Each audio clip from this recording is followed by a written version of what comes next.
Okay, welcome back, everybody.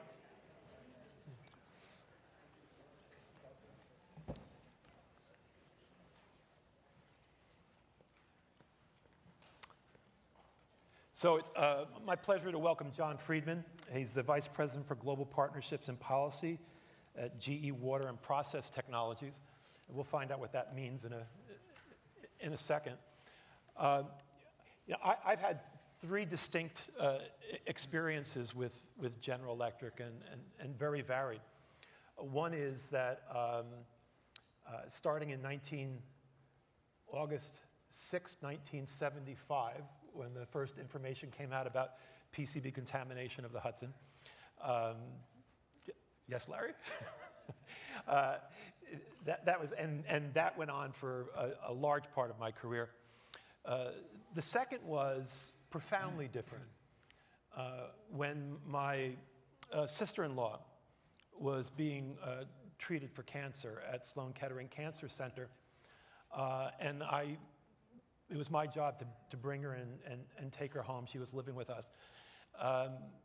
And they took me on a tour inside to show me the equipment and how she was getting her scans that she relied on completely to understand the state of her health. General Electric's logo was everywhere. And I was actually very moved by that experience. And then the third was, I was the only environmentalist invited to a conference, it turns out, that you helped organize, right? I organized it. You organized it, called Used to Useful. It was held at the Jack Welch Training Center in Crotonville, New York. And it was about turning human wastewater into drinking water. We had a terrific presentation from Singapore. And in the audience was a lot of other people who didn't want to say it out loud until lunchtime, who were listening very carefully about using wastewater for drinking water. And they were Texas, Arizona, California. So it's coming, everybody. They're not making new water they're not making water anymore, as Peter will remind you after lunch. So John is not involved in PCBs. He's not involved in the Sloan Kettering scanning equipment, except for that everybody gets drawn into something. But John's part of the path forward that GE is carving out, particularly in the water space. And one of the most interesting things in my conversations with him has been the fact that he's there where tech, innovation, and policy all get mixed together. And in this new era we're in now, where, and we were just discussing this, the EPA is talking about a 31% cutback in their budget. The new administrator is confident the state have all the resources they need. They don't need technical assistance or funding from the EPA. There's going to be renewed interest on what the role of states, cities, and companies are going to be. And then I'll add one other thing, and then I want you to tell us about what you do, which is the new chapter in climate, which we just talked about a little bit here, which is that environmental groups are starting to look to Jeff Immelt to back them up on climate. Because one of the things that happened at GE, as I mentioned, early on, probably in the first couple of months he was there, right? He sent out GE engineers to look at climate data and bring back their findings, and they said it's real, and that's been the company's position ever since. So you never know where adversaries are, you never know where allies are, but Jesse Jackson said a long time ago, when you're involved in this business, don't make permanent friends, don't make permanent enemies. So not that I ever felt like I was your enemy in particular, but welcome. It's my long welcome to have you here, John, from General Electric. But tell us about your job, first of all. What is it you do? Thank you very much. Let me just start with this. I'm based in Washington, D.C., and John mentioned that. And I lead global partnerships and policy for GE's water business. Now, what is GE's water business? First of all, everybody here has heard of GE, right? Okay. It's a 125-year-old industrial company founded by Thomas Edison, an inventor. And so this entire company stands on a platform of innovation. And I loved this tagline, but GE's slogan for years was, "We bring good things to life." And then about 15 years ago, something like that, it changed to imagination at work, but still picking up on the theme of innovation. And today we call ourselves a digital industrial company. Now, why is that? It's because Jeff Immelt, and John was talking about our chairman and CEO, Jeff Immelt, announced recently that in 5 years, he wants GE to be one of the 5 largest software companies in the world. So we're making, again, a huge innovation pivot from our industrial roots to the digital era. Now, I think every hand in the room went up when I said, who knows GE? How many know that GE has a water business? Maybe before you met me. Some, but many don't. So that's not a surprise. We have a lot of businesses. John mentioned healthcare. So we make healthcare equipment. We make jet engines. We make gas turbines, wind turbines, solar, nuclear reactors, light bulbs. That's probably one everyone knows. But we also have a water business. And like most things GE does, it's a very large business.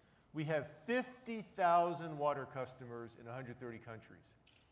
We're the world's leading advanced water treatment technology company.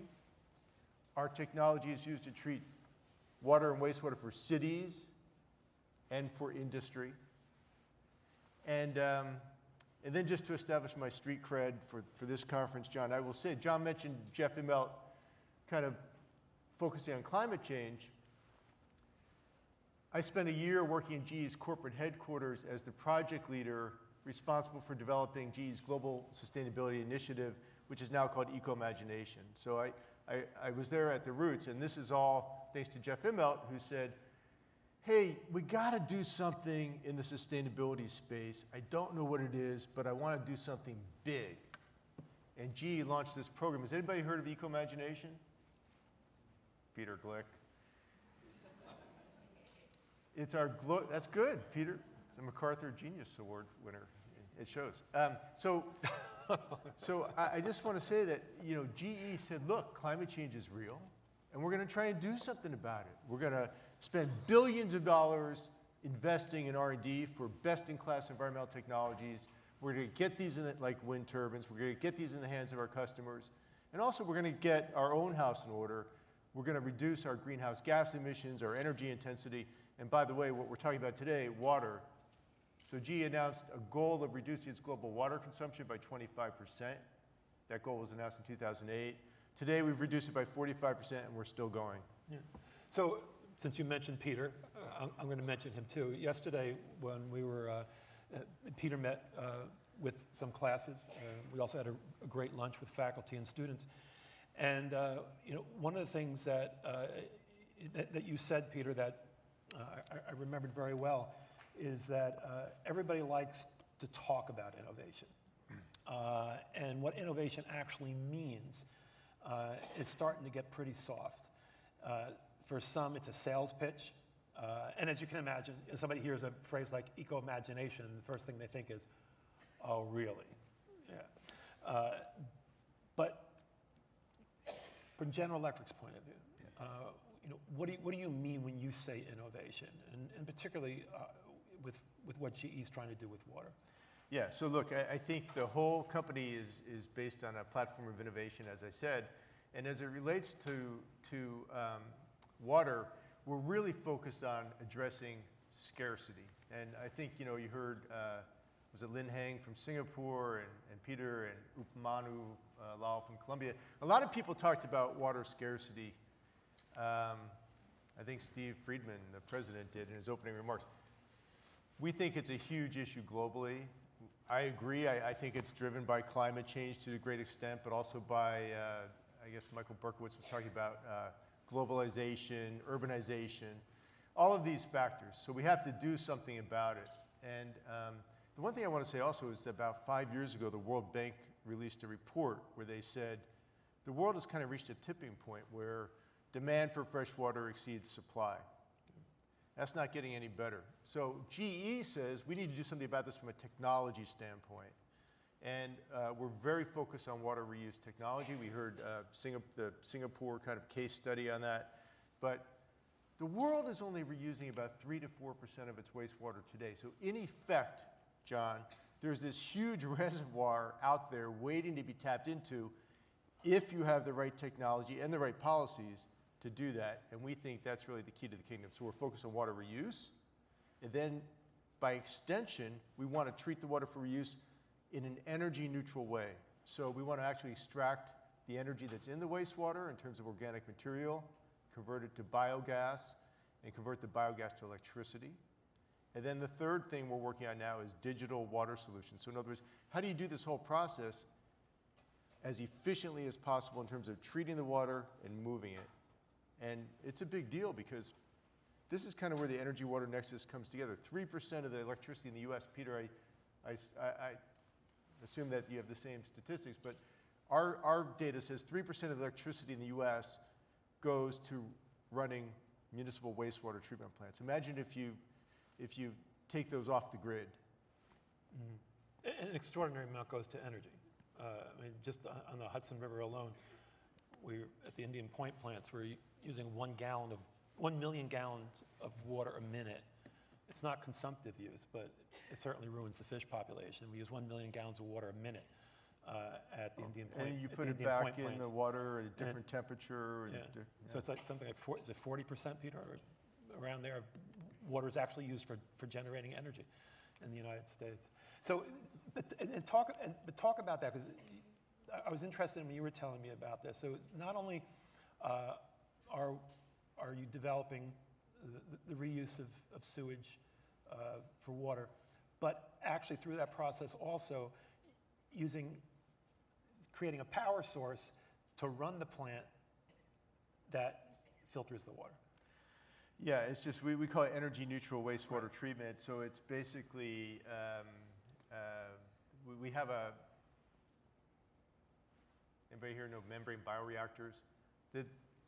The basic, we start with fundamental science. We create membranes. We have a membrane called ultrafiltration membrane, which is in effect kind of a straw that's perforated. And then we combine that membrane with a biological process to break down the material in the wastewater. The straws suck up the clean water, it leaves behind the bad stuff. We take the bad stuff and we actually we convert the organic material to biogas and burn it in very efficient reciprocating gas engines that convert it to electricity. And you can use that electricity to power the plant and even return excess electricity to the grid. So that's kind of the technology in a nutshell. So as great and innovative as this all sounds, there still has to be a customer out there. All right. And in one sense, you have to be thinking about two customers. One would be the municipality or the state that decides to invest in this, and then whether or not the people who live there are going to accept it. Yeah. All right.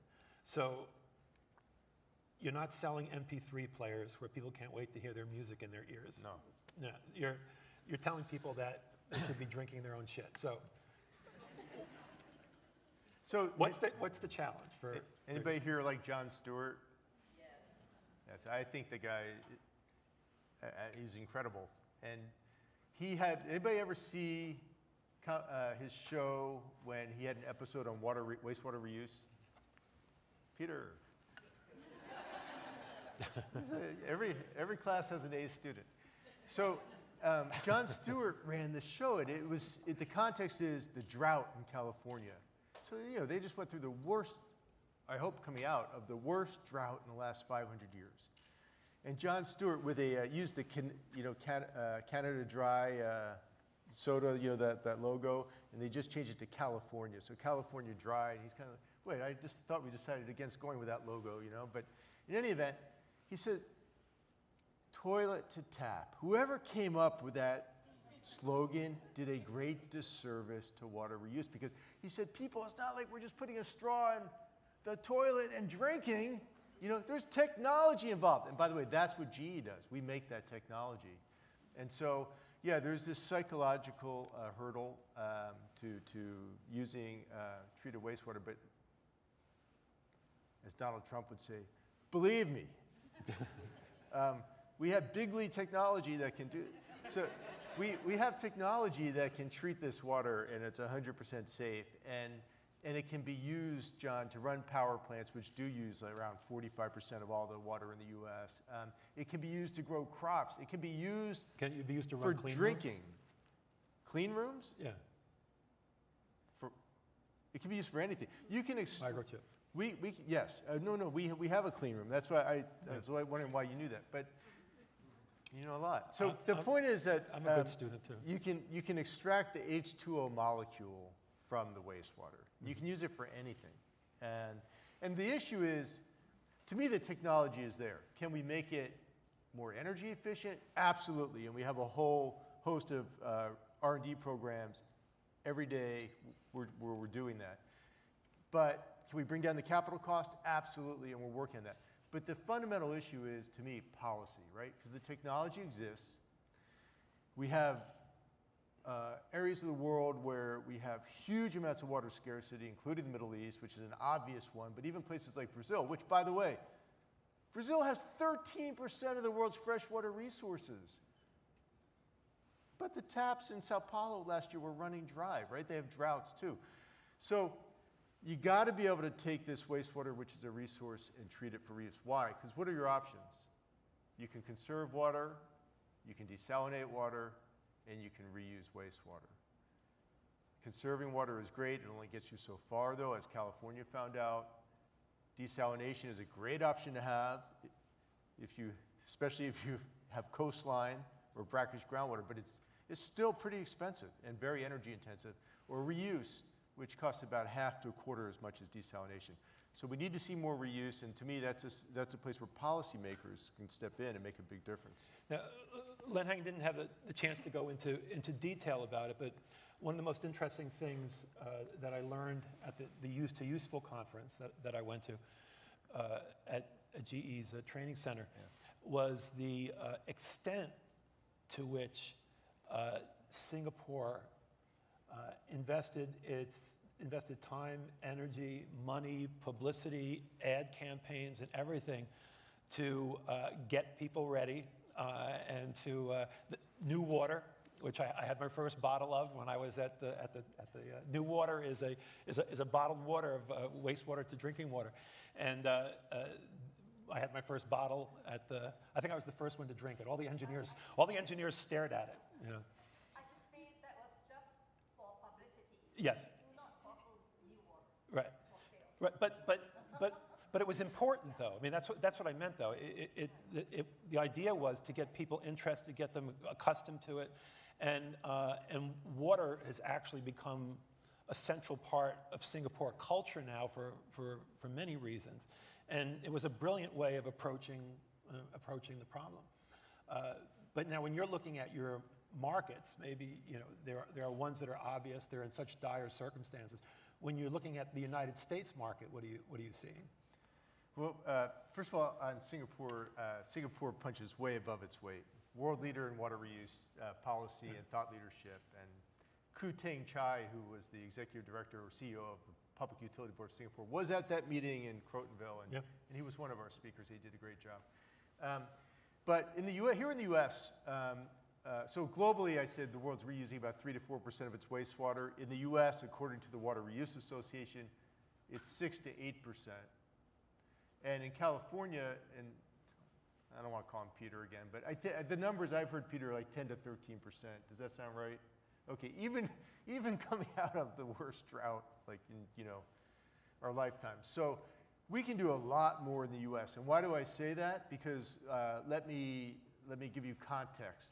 Israel is reusing 85 to 90% of its wastewater today. Singapore, I think, is 30%. Is that about right?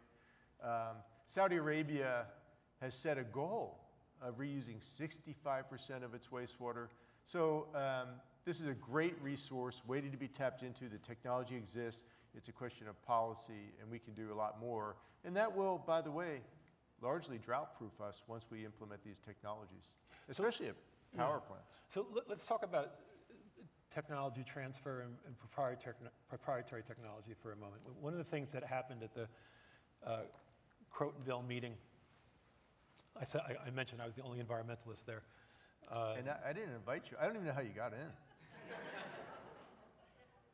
You know, that was the big question at lunch. Who let you in here, Cronin? So after lunch, I asked the question, if we have technology where we can turn wastewater to drinking water, don't we then, by definition, have technology that can, or is at least is approaching, the best available technology that can be used to meet the goals of the Clean Water Act? So now, the big goal of the Clean Water Act was to eliminate the discharge of pollutants by 1985. By the way, in 2017, the #1 water goal in the United States is to end water pollution in 1985. That hasn't changed. We're going to, one way or another, we're going to end water pollution 32 years ago, sometime this year. So my question was, can't we go there? Does it have to be technology just for the commodity of water? Can it also be to advance the goals of our national water policy? And it was a question I was expected to ask to participate in the afternoon.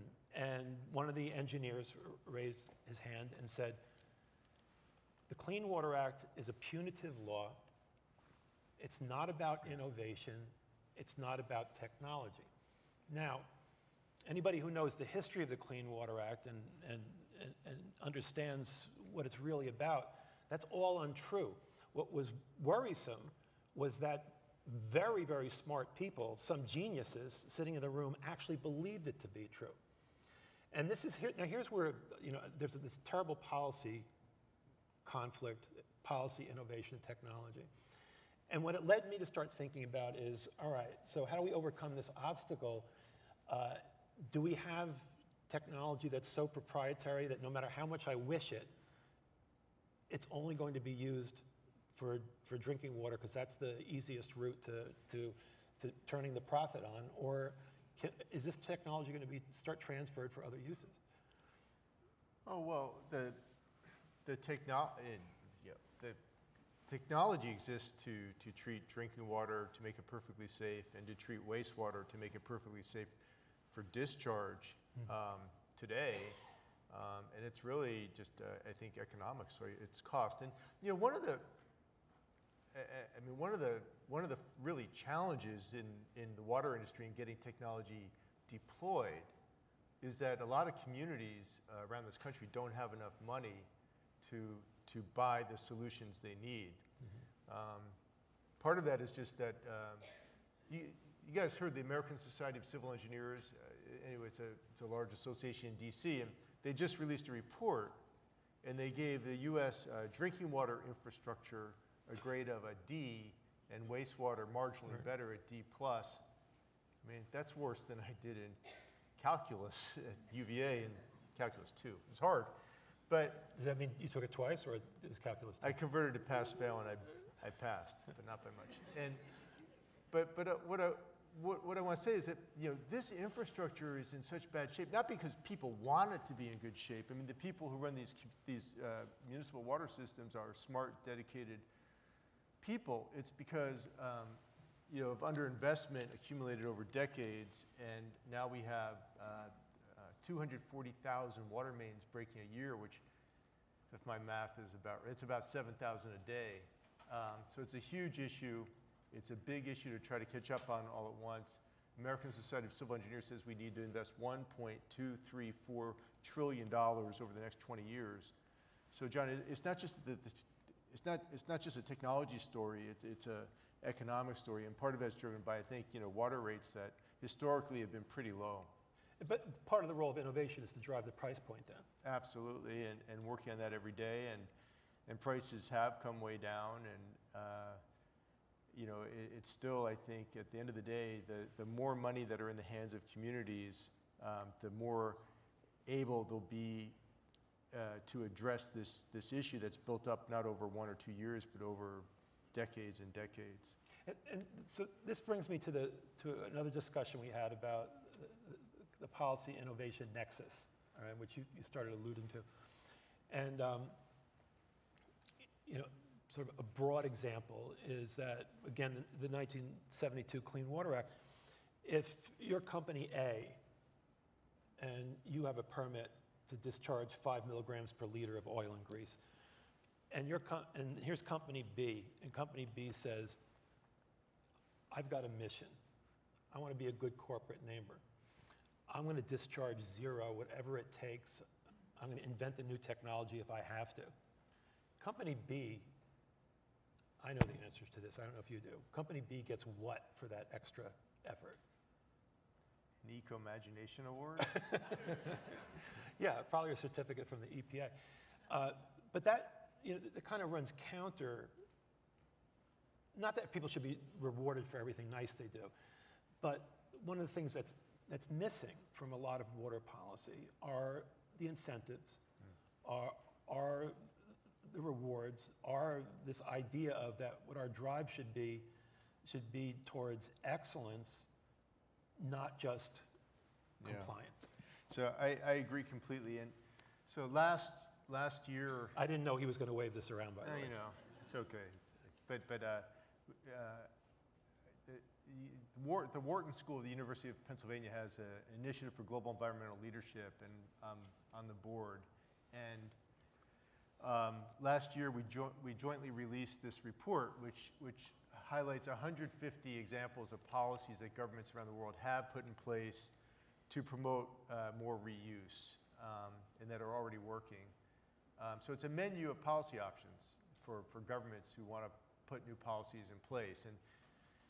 And it really says, look, there are a lot of barriers to reuse today, and this gives you ways to overcome those barriers, including education and outreach. So not just saying it's important to reuse water, but it's safe, incentives, and also in some cases just kind of mandates. In other words, saying, hey, you have to, you know, to address scarcity.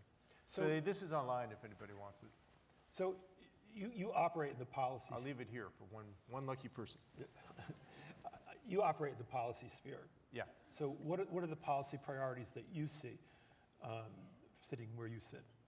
Look, I think one thing is money, right? So I talked a lot about just how big the economic challenge is for these communities across the country, and it's largely the same case globally. So I think kind of helping get money in the hands of communities that need it. And one way to do that is through federal spending. And believe it or not, even in this environment today of, I think, a great concern about federal spending, in the budget that President Trump's administration just put out, which is called a skinny budget because it's very summary form, but water spending for major programs is pretty good.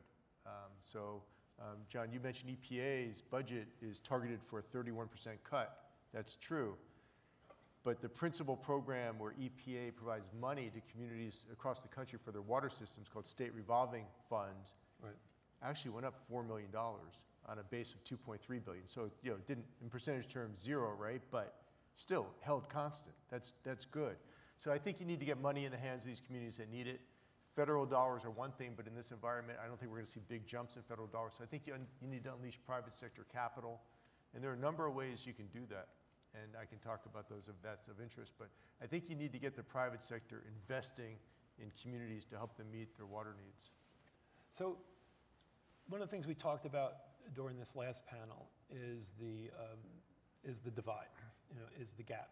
So we've got, by way of example, General Electric, Jeffrey Immelt, one of Trump's corporate advisors, who is dug in on climate change. And he's made that public very recently as well. And IBM, same thing. And most major corporations that, you know, at least have some sort of brain trust are, you know, understand this. As does the Department of Defense, the intelligence community. This is a matter of national security, international security. There is very serious consequences of, in the world we live in now, of outbreaks of waterborne diseases in other countries. Do not stay in those countries. So there's a lot at stake. But there's this gap between a lot of really smart people, big companies, and the current administration. On the other side, there's a gap between, very often between government and environmental organizations. But certainly between environment and corporations, though there's not as bad as it used to be. What are the alliances that have to be made in these years ahead? Yeah, that's a good question. Yeah.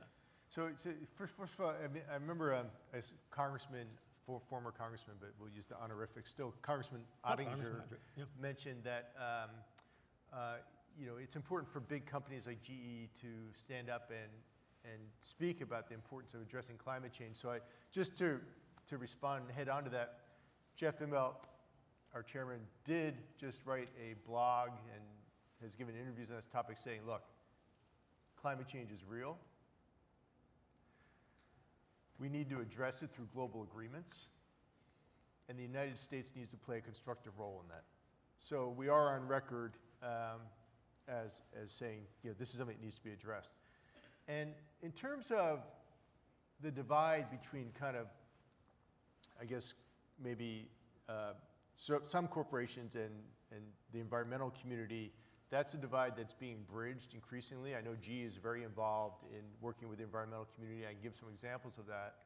But I also want to say there's another divide, which is between the large, well-financed water utilities in this country, the haves, and then the small, underfinanced ones, the have-nots.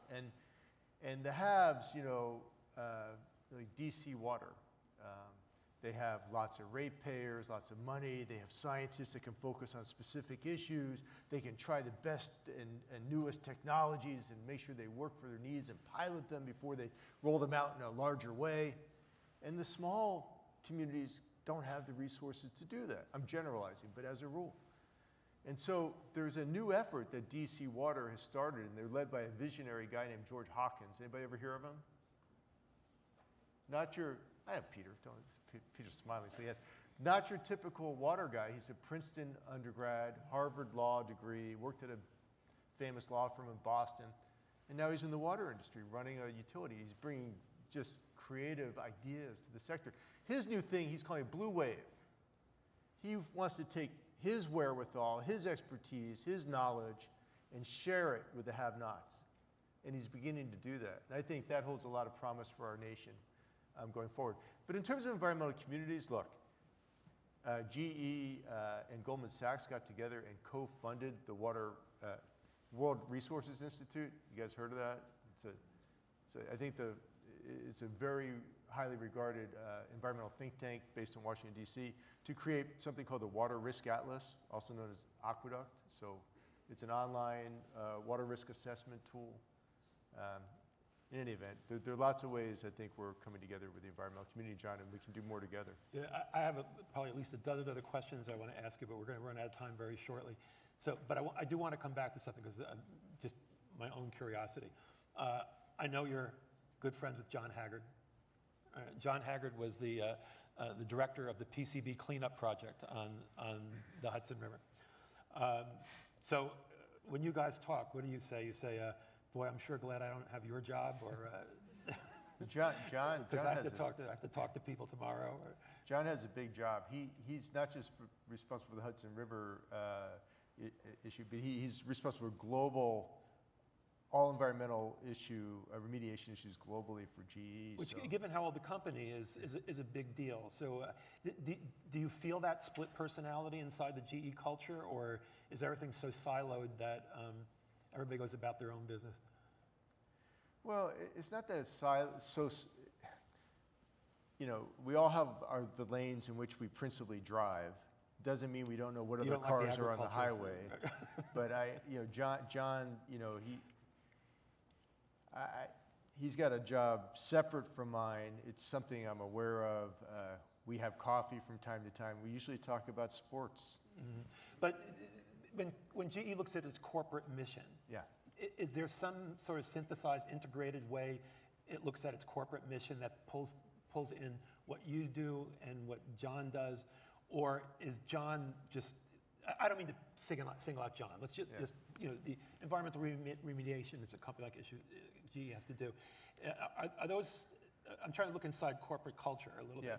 Are those purposely kept separate from each other, but somehow integrated into the overall mission? I don't know that it's purposely kept separate so much as it's like any organization, think of a football team. I mean, everyone can't be the quarterback, so you let the quarterback kind of focus on developing the skill set that he needs to do, or she, whatever, needs to do his job, and then the guys who are blocking are doing their jobs, and that's kind of how GE is, right? We have different people in different roles. We all kind of know what we're all doing on the field, but different people have different areas of focus. And I would just say we do have a common culture across GE, and I think our culture is one that very much embraces the environment, embraces sustainability, and does something about it. And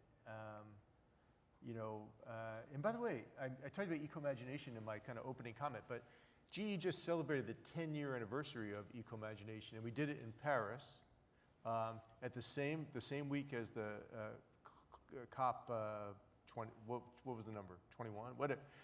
Climate change accord in Paris, and we said, look, we're glad people are talking about doing something. We want to actually deploy best-in-class environmental technologies and help address the issue simultaneously. So we're on it. You're on it. Yeah. All right. We'll leave it at that. Okay. Thank you very much, John. Everybody's getting hungry. I appreciate it. Yeah. That's terrific. Thank you very much.